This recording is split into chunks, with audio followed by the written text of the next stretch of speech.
KLIBF reporter branch അവാർഡിൽ sustainability innovation award in paint കാറ്റഗറിയിൽ ഈ വർഷം പുരസ്കാരം നേടിയിരിക്കുന്നത് ആരാണ്? നമ്മുടെ പേരിൽ തന്നെയുണ്ട്, നമ്മുടെ ഈ നാടിന്റെ പേരിൽ തന്നെയുണ്ട്. Yes, that's Kerala paints industries ആണ്. ആരോഗ്യത്തിന് ഹാനികരമല്ലാത്ത പരിസ്ഥിതി സൗഹൃദ പെയിന്റുകൾ നിർമ്മിച്ചുകൊണ്ട് ലോക ശ്രദ്ധ നേടുകയാണ് കേരള പെയിന്റ് ഇൻഡസ്ട്രീസ്. നമുക്ക് ആ പ്രൊഫൈൽ വീഡിയോ കാണാം. ആരോഗ്യത്തിന് ഹാനികരമല്ലാത്ത പരിസ്ഥിതി സൗഹൃദ പെയിന്റുകൾ അവതരിപ്പിച്ചാണ് കേരള പെയിന്റ്സ് ഇൻഡസ്ട്രീസ് ശ്രദ്ധ നേടുന്നത്. ജൈവ കൃഷി, പരിസ്ഥിതി സംരക്ഷണം എന്നിവയിൽ 10 വർഷത്തിലേറെ പരിചയമുള്ള ജോസഫ് ലിജോ, മിഥുൻ പുല്ലുമേട്ടിൽ എന്നിവരാണ് കേരള പെയിന്റ്സിന്റെ സ്ഥാപകർ. മറ്റു പെയിന്റുകൾ മൂലമുണ്ടാകുന്ന ആരോഗ്യ പരിസ്ഥിതി പ്രശ്നങ്ങൾ കുറയ്ക്കുകയും പ്രകൃതിക്കും കൃഷിക്കാർക്കും നേട്ടമുണ്ടാവുകയും ചെയ്യുക എന്ന ലക്ഷ്യത്തോടെ എത്തിയ കേരള പെയിന്റ്സ് ഇൻഡസ്ട്രീസ് കേരളത്തിന്റെ ചുമരുകളിൽ ഇഷ്ടനിറമായി മാറിക്കൊണ്ടിരിക്കുന്നു.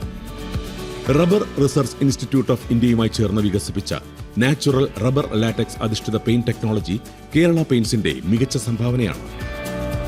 പ്രകൃതിദത്ത ധാതുക്കളിൽ വികസിപ്പിച്ച പെയിന്റുകൾ വീടുകളിലും പൊതുവിടങ്ങളിലും സുരക്ഷിതമായ അന്തരീക്ഷവും ഒപ്പം നാട്ടിൽ തൊഴിലവസരങ്ങളും സൃഷ്ടിക്കുന്നു. ഭംഗിയോടൊപ്പം ആരോഗ്യവും സംരക്ഷിക്കുന്ന കേരള മോഡൽ സൃഷ്ടിക്കുകയാണ് കേരള പെയിന്റ്സിന്റെ പ്രധാന ലക്ഷ്യം. അവാർഡ് ഏറ്റുവാങ്ങാനായി Kerala paints chairman Shri Joseph ലിജോയെയും മാനേജിംഗ് ഡയറക്ടർ മിഥുൻ പുല്ലുമേട്ടിലിനെയും വേദിയിലേക്ക് സ്നേഹത്തോടെ സ്വാഗതം ചെയ്യുന്നു.